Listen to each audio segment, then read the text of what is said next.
I think that's the proper way to start off a video about this car. Now, I know you guys haven't seen the M5 in a while, and there's been a lot of reasons behind that. If you've been following the channel for quite some time, you'll know that when I installed the Supercharger, it wasn't the easiest road. There were some ups and downs, there was some confusion, some parts that weren't installed correctly, so on and so forth.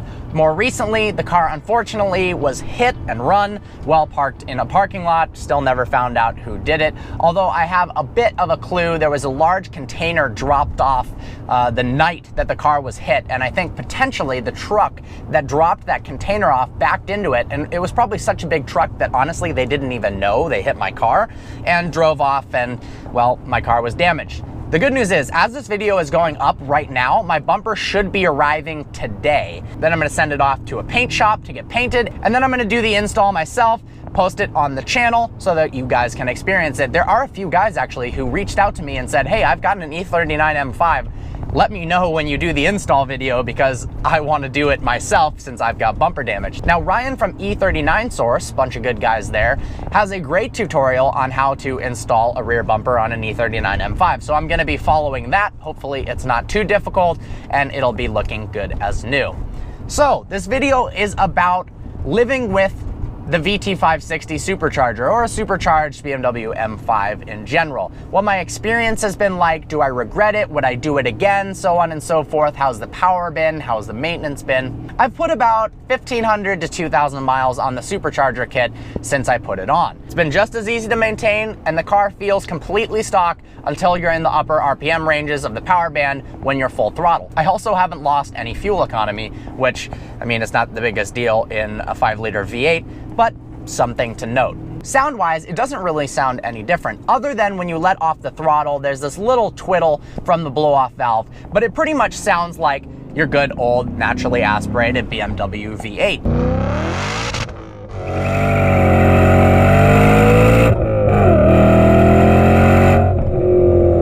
So I said there's been a lot of up and down. When I initially installed the Supercharger kit, there was a bass tune on the system, and it turned out that it wasn't actually making any more power than before. I went out, made a video about how fast the car felt, and then was completely embarrassed by the fact that, well, it wasn't actually any faster. The reason I thought it was faster is, well, I hadn't driven the car in a while, and I didn't floor it on the way to the shop, so honestly, I didn't really know what it felt like. The E39 M5 stock is a quick car, so I thought, you know what? Wow, it feels pretty fast. Made a secondary video admitting to the fact that I was wrong, and then it was a lot faster. There were some other problems. The charge pipe kept blowing off. The clamps weren't secured correctly. It actually had a lot to do with the angle of the charge pipe going into the intake plenum. When it was bent downwards and put up, that is actually the correct way to do it. It was initially put straight on, and it was putting some stress on the tubes as well as the hose clamps, so it wasn't really working well. The heat and humidity caused the car to have a significant reduction in performance.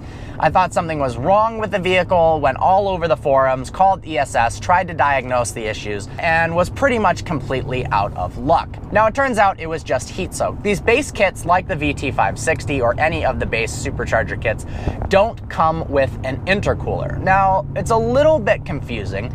The manufacturers say that you don't need one. However, members on the forum of M5 board were installing water methanol kits to reduce intake air temperatures, and some people were installing intercoolers to have more performance at higher temperatures. It wasn't even that hot, 70, 75 degrees, and the car felt significantly slower. Now it's 30 degrees, the car absolutely rips. The only problem is my Michelin Pilot Super Sports don't really agree with the weather, but it's still a lot of fun. I think we should shred some rubber, shall we?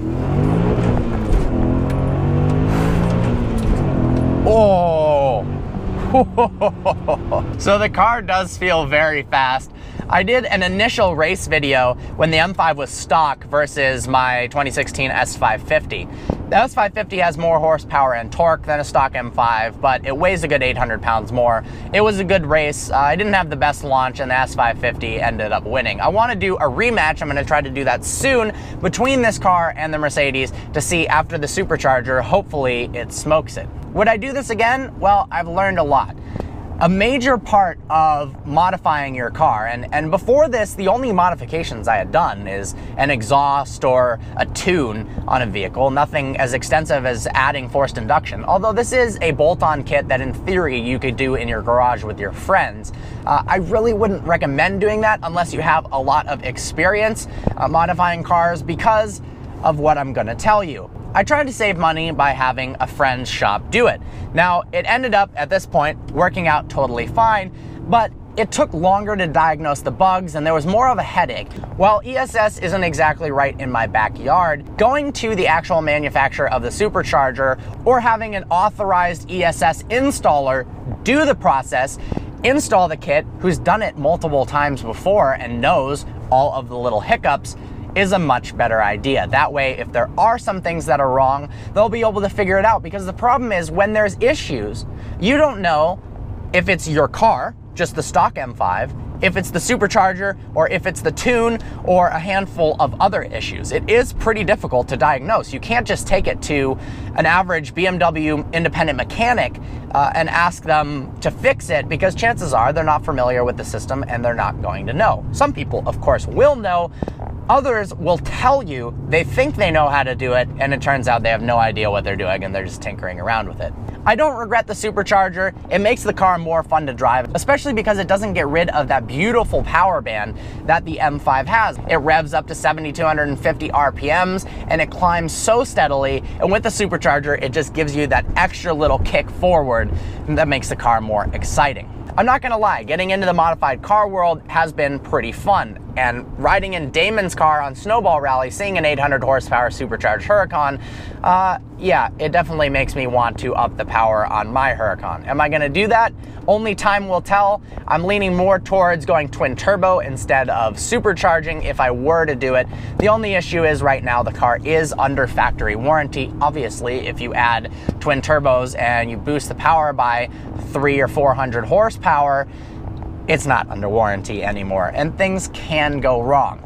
The transmission on that car, $35,000. The engine, probably over $80,000. When things blow up, it's not like you can say, hey, insurance, yeah, my engine blew up. Can I pay the $1,000 deductible? No, you're out that money, and you either have to find a used engine and get somebody to install it, or you buy a new one and you're spending half the cost of the car on a mistake that you made. So how about a couple more pulls in the M5 to give you guys more of a feel of that acceleration? This is a fun and really quick car.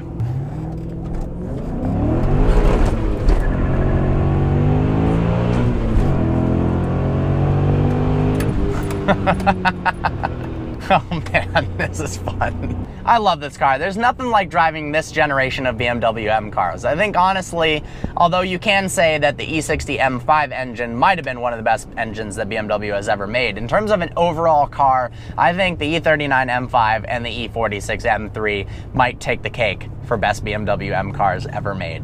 Well, I hope you enjoyed this video. Like always, please browse our channel and subscribe. I look forward to seeing you next video.